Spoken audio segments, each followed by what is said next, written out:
नमस्कार, मी राजेंद्र साबळे. आज आपण मानवी जीवनात जन्म झाल्यानंतर आपल्या जीवनाचा उद्देश काय आहेत या विषयावर आज आपण या ठिकाणी बघणार आहोत. तर सर्वात महत्त्वाचा आपल्या जीवनाचा उद्देश म्हणजे स्वतःचं ज्ञान, स्वतःचं कौशल्य आणि स्वतःचं व्यक्तिमत्व सतत विकसित करणं हा आपल्या स्वतःच्या वैयक्तिक बाबतीत तो उद्देश होतो. त्याचबरोबर आपली शारीरिक तसेच मानसिक आरोग्य हे आपण सतत कसं चांगलं ठेवता येईल हे सुद्धा या ठिकाणी अतिशय महत्त्वाचा मुद्दा या ठिकाणी आपल्या जीवनामध्ये येतो. आपल्या कुटुंबातील सदस्यांना प्रेम देणं, सदस्यांना आधार देणं आणि त्यांना सुरक्षितता देणं हे सुद्धा आपलं उद्देश ह्या मानवी जीवनातला आहे.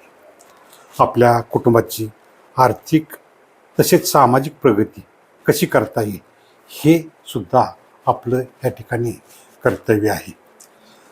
आपण समाजातील लोकांशी सहकार्य, सद्भावना आणि एकता ठेवणं हा सुद्धा आपला ह्या जन्माचा उद्देश आहे असं या ठिकाणी नमूद करता येतं.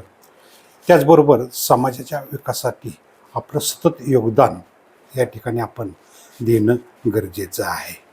दुसरी गोष्ट, आपण प्रामाणिकपणे, नैतिकतेने आणि चांगल्या मूल्यांचे पालन करणे हा सुद्धा आपला मानवी जीवनाचा जो काही उद्देश आहे या ठिकाणी आपण करणं गरजेचं आहे. इतरांना आपण सतत मदत करून आनंद आणि समाधान मिळवणं हा सुद्धा आपला त्या ठिकाणी मानवी जीवनाचा उद्देश आहे.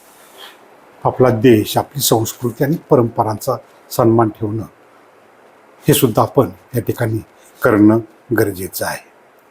आपण स्वतःच्याच प्रगतीबरोबर समाजाची प्रगती, देशाच्या प्रगती कार्य करणे हे सुद्धा आपलं मानवी जीवनाचं कर्तव्य आहे. तर अशा पद्धतीनं आज आपण या ठिकाणी आपल्या जीवनाचा उद्देश ह्या विषयी आपण थोडक्यात माहिती घेतलेली आहे. इतर विषयासाठी पण आपण नंतर भेटूयात. ओके, थँक्यू, धन्यवाद.